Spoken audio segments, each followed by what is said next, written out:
The night shift at the 911 call center was always quieter after midnight. Not peaceful exactly, but hollow, like the city itself was holding its breath, waiting for something to go wrong.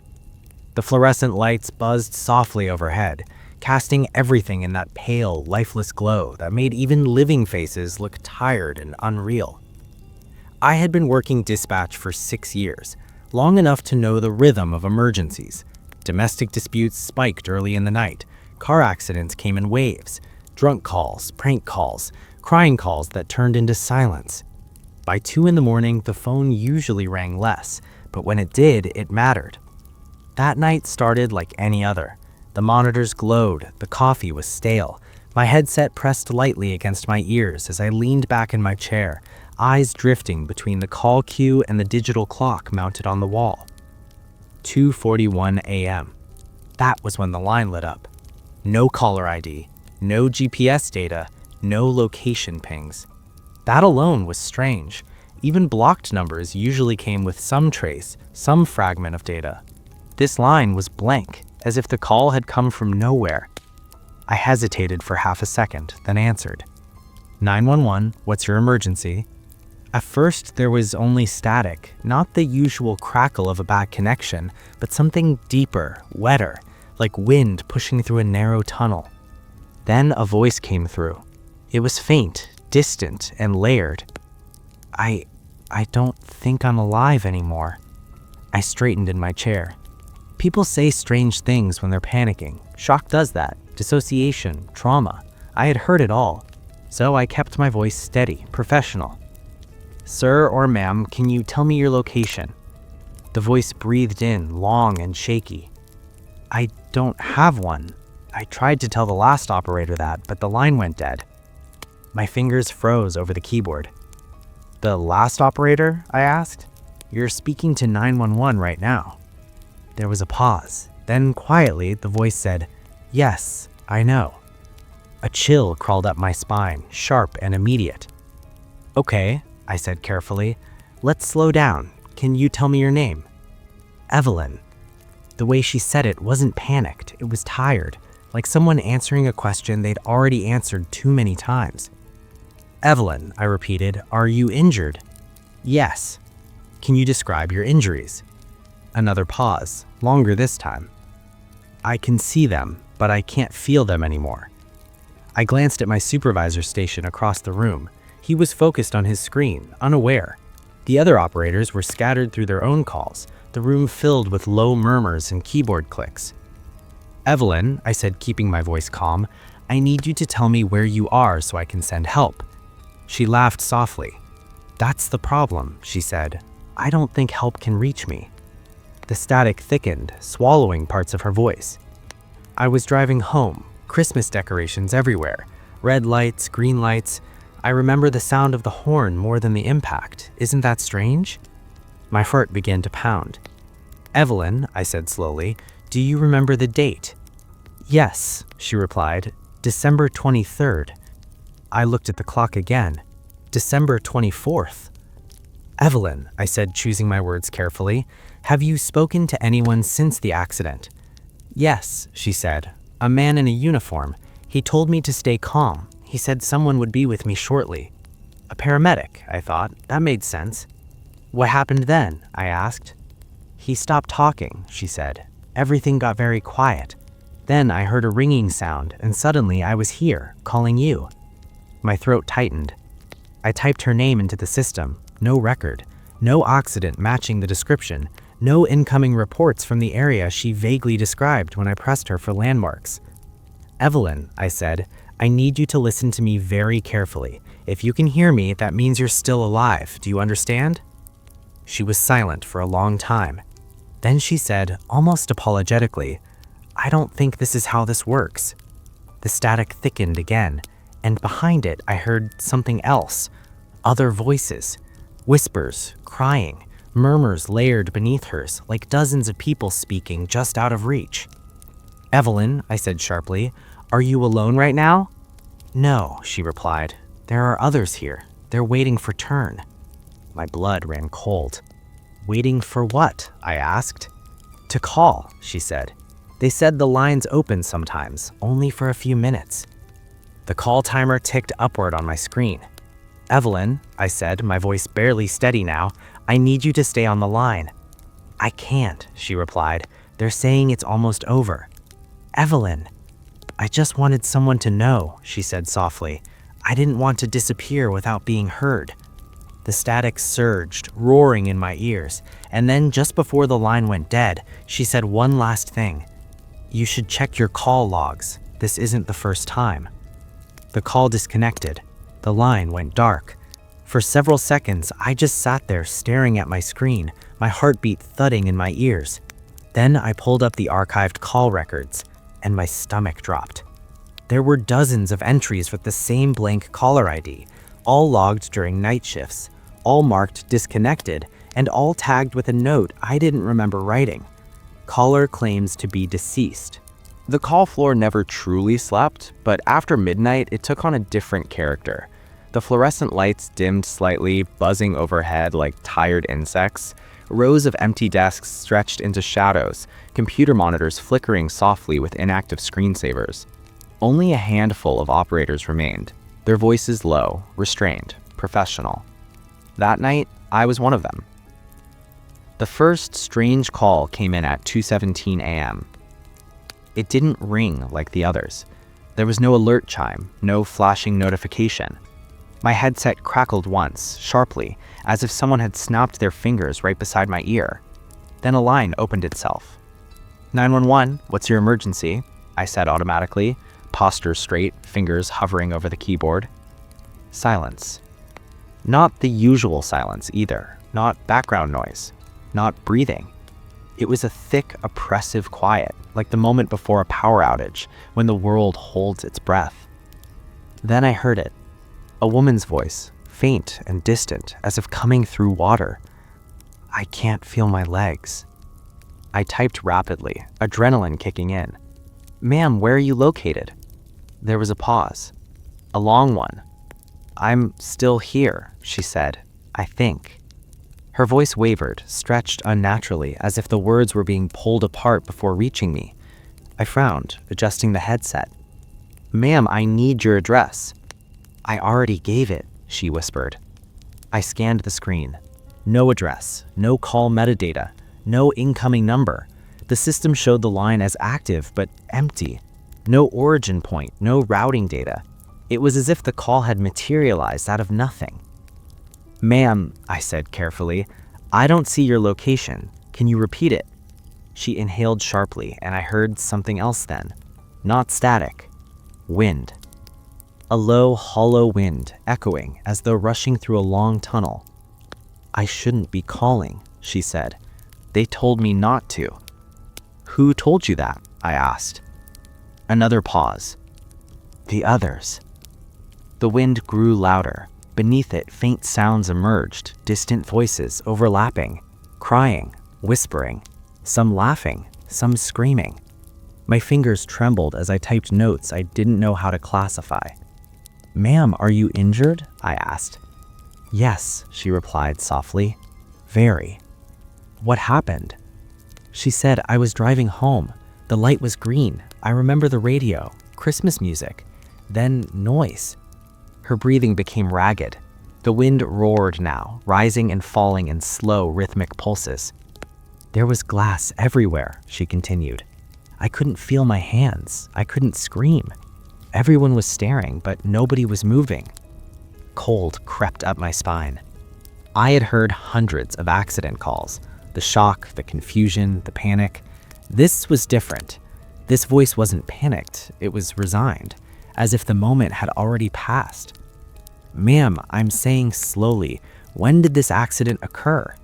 She hesitated. "I don't know," she whispered. "Time doesn't work here." I swallowed hard. "Can you see anything around you right now?" "Yes." "What do you see?" She took a breath. "I see the road, but it's empty. No cars, no lights, no sky." My screen flickered. The system glitched, a line of corrupted text flashing briefly before vanishing. I felt the sudden urge to remove my headset, to signal a supervisor, but something held me there. a pressure behind my eyes, a weight in my chest. "I see myself," she added. My heart skipped. "What do you mean?" I asked.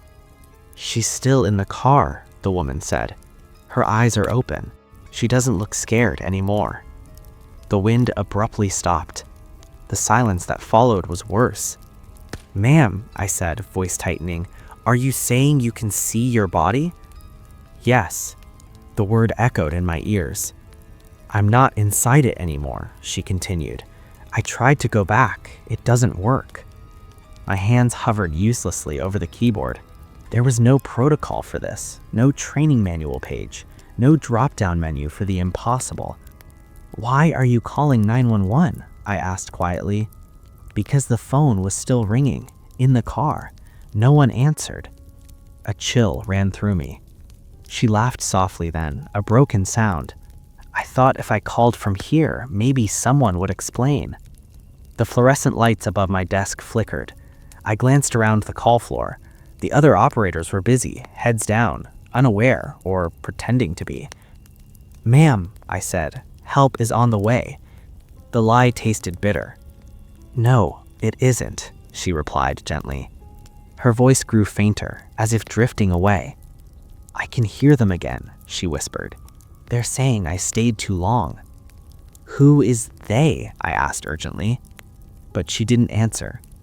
Instead, the line filled with voices. Dozens of them. Men, women, children. All speaking at once. All overlapping. All whispering. Some cried for help. Some begged. Some laughed hysterically. Others simply repeated their names over and over, like they were afraid to forget who they were. My headset crackled violently. I yanked it off, heart pounding. The noise stopped instantly. The line disconnected. I sat frozen, staring at the blank monitor, breath shallow. The system log showed nothing. No call, no record, no trace. I stood abruptly and walked to my supervisor's desk. "Did you just hear anything strange?" I asked. She glanced up, annoyed. "Like what?" "A call. A woman. Accident victim." She shook her head. "You've been idle for the last 3 minutes." My stomach dropped. I returned to my seat, hands shaking. As I sat down, my monitor flickered again. A new line opened. No ring, no alert. Just a voice, already speaking. "He's here with me," a man said calmly, "but he doesn't know he's dead yet."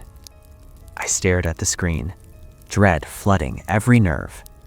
911, what's your emergency?" I whispered. The man chuckled softly. "That's what I'm trying to figure out." The call timer began counting upward, and it didn't stop. The hum of the fluorescent lights overhead was no longer a background noise. It had become part of the rhythm of dread that haunted the call center. The previous night's events, the calls that weren't calls, the whispers from voices that shouldn't exist, lingered in my mind like a shadow that refused to detach.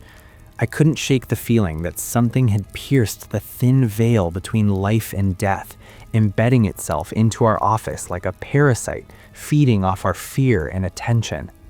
I arrived early, hours before my shift officially began, hoping to find some clarity. The empty cubicles stretched out before me, lined with computers that blinked faintly in the dim morning light. The silence was unnatural, heavy, pressing against my ears, and I kept imagining the faint static hum of a call line, the whisper of someone on the other side, somewhere beyond human comprehension. The first call came just after 2 a.m., before the center was officially active. The line rang with that metallic, digital tone, jarring in the oppressive silence. I answered, my voice trembling despite my efforts to maintain professionalism. 911, what's your emergency?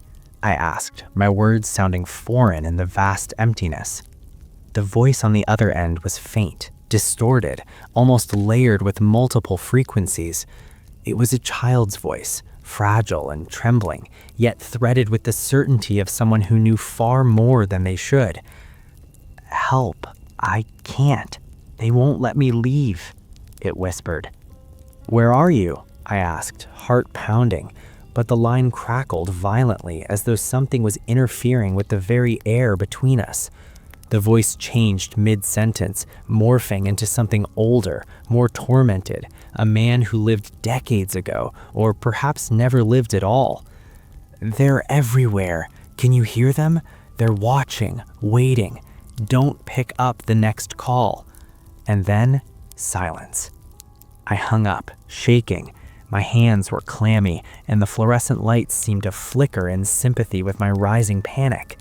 My coworkers were still arriving, unaware of the strange events, and I debated whether I should tell someone, but no one could understand. No one had heard the voices, the subtle distortions, the sense that something beyond death was seeping into our reality. Minutes later, the next call came in. This time, the voice was a woman, calm and measured, but with an undercurrent of despair so deep that it twisted my stomach into knots. "They're listening. The lines are open. Don't look at the screens." I stared at the monitor. Nothing unusual appeared, but a creeping unease gnawed at me, as though the screens were reflecting more than just the digital interface of the call software.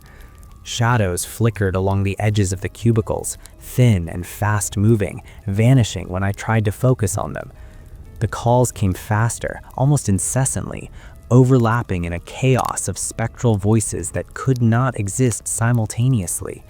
Children, elderly people, men and women long dead, all calling for help, all trapped in some liminal space between life and whatever lies beyond. Some calls were urgent, some whispered threats, others cried for mercy. I tried to patch through emergency services as protocol demanded, but every number I dialed rang endlessly, empty, as if the outside world no longer existed, or perhaps it had never existed at all. The calls didn't just arrive, they multiplied, echoing through the call center, layering upon each other in an unholy chorus. Then came a voice I recognized, my own.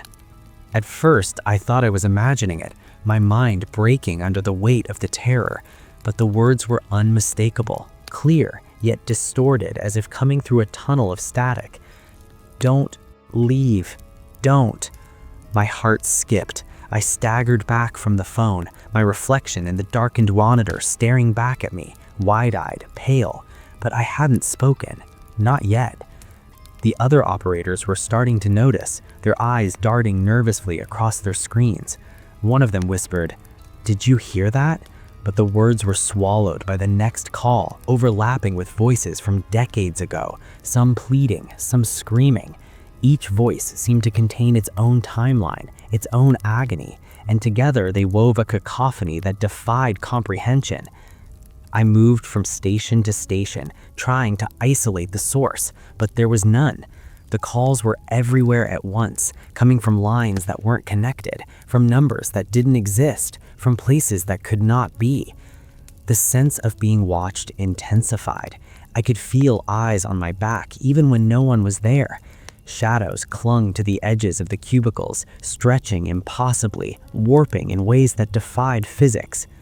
Then the emergency lights flickered, plunging the office into darkness. The hum of the fluorescent lights vanished. Silence, sharp, unnatural, descended for a fraction of a second before the phones all rang simultaneously, shattering the void. I picked up the nearest receiver, expecting another distorted plea.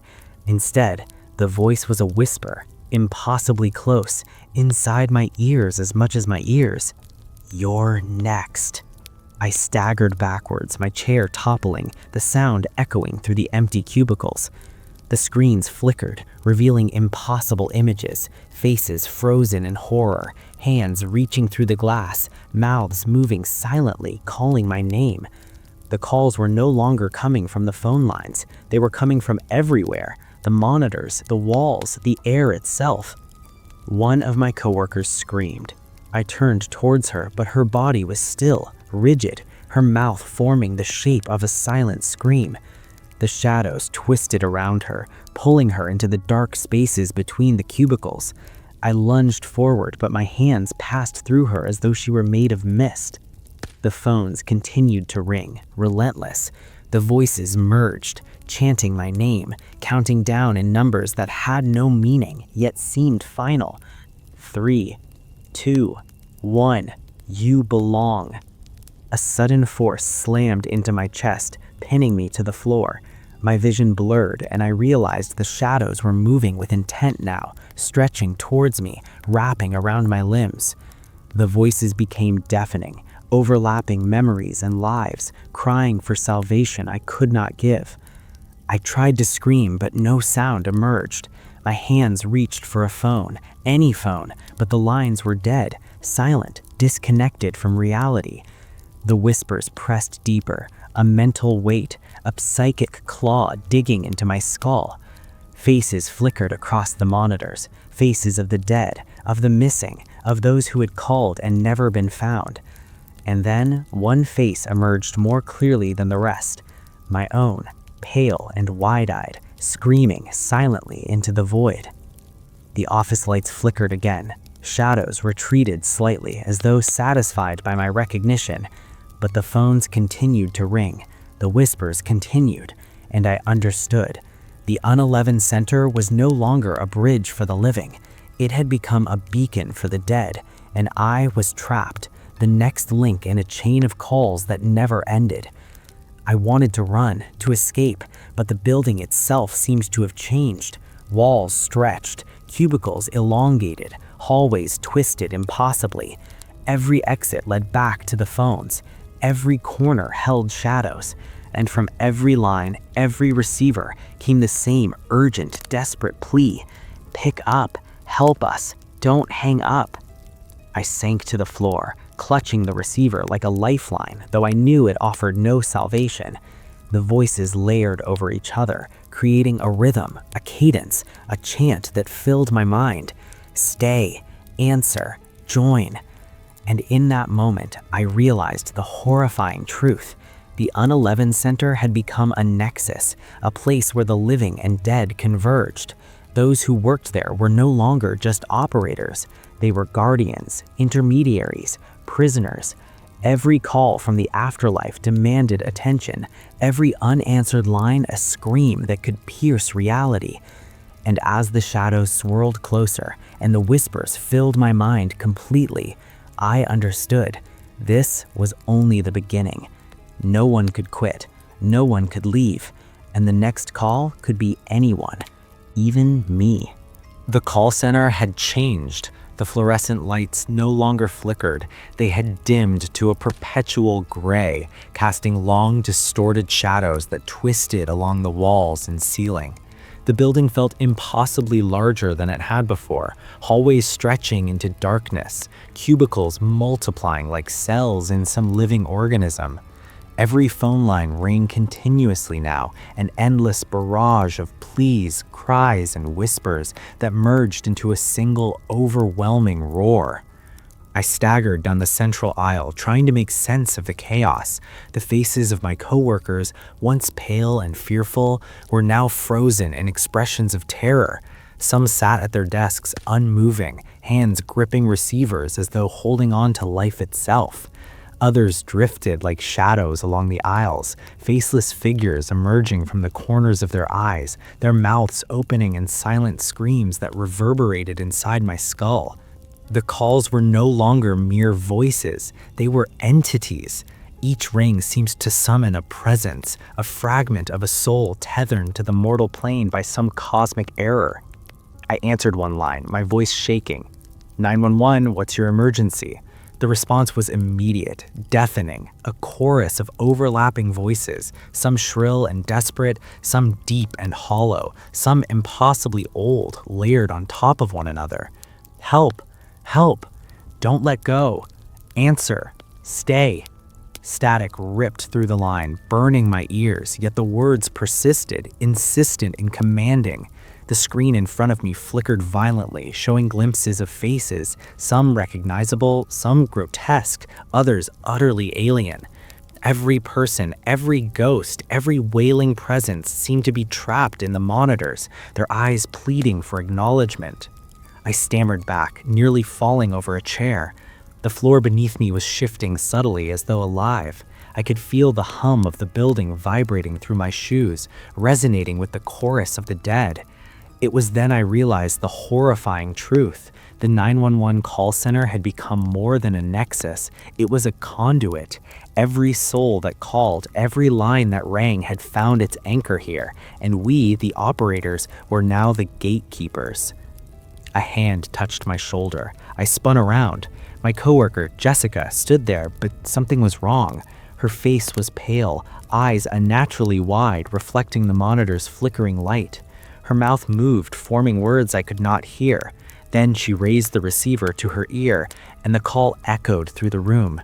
"You have to answer, or we will come for you." The other operators began to react similarly. Some were frozen, staring into space as though possessed. Others screamed into their receivers, attempting to call for help beyond the center, but the lines led nowhere. Every number dialed returned the same emptiness, the same despair. It was impossible to contact the living now. Then the dead manifested. Shadows peeled from the walls, taking shape, becoming pale, translucent figures that hovered over desks, leaning toward the receivers as if listening to our thoughts. Some had mouths frozen in silent screams, others extended arms, beckoning. They did not walk, they drifted, gliding across the floor, moving through chairs, cubicles, and even people, as if the physical world was irrelevant. A low hum filled the room, rising to a shriek. The monitors flickered, showing scenes from different eras: a house on fire, a car crash, a hospital room, a dark alley, all scenes of death, all moments when the callers had left the mortal plane. The dead were showing us the moments they had perished, forcing us to witness the terror that bound them here.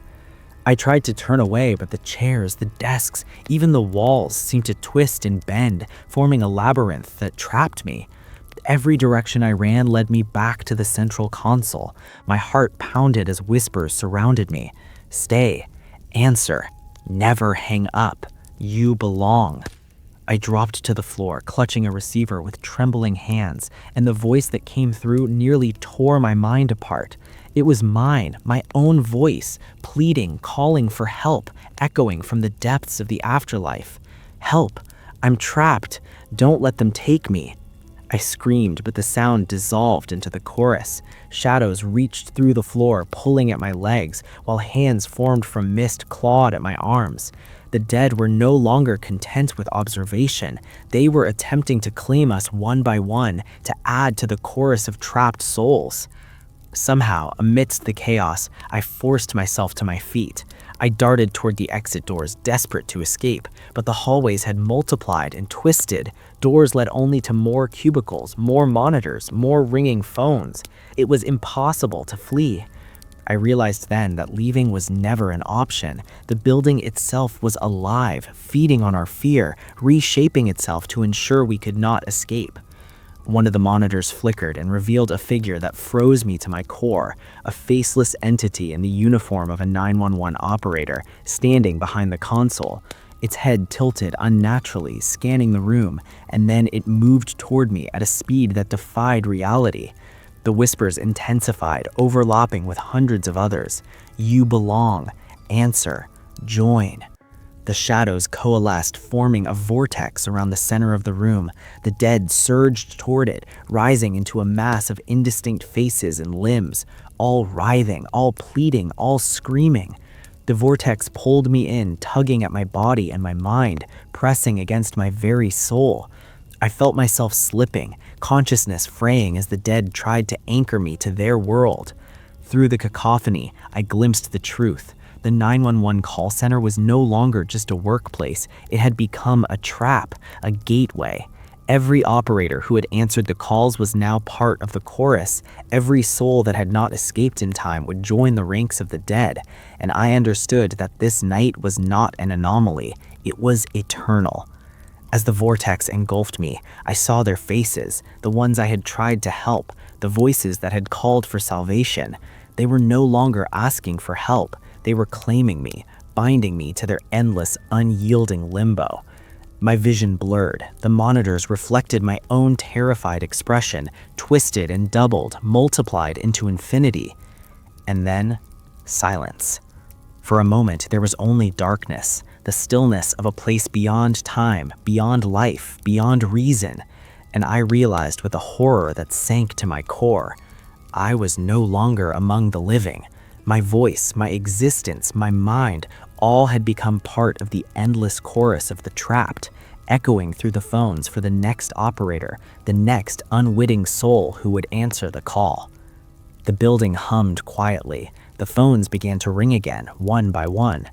And somewhere, in a whisper layered over hundreds of others, I heard my own voice calling out, trapped, screaming, pleading, 911, help, don't let them take you. And I understood completely. There was no escape. The dead had claimed the call center, and the living would join in turn.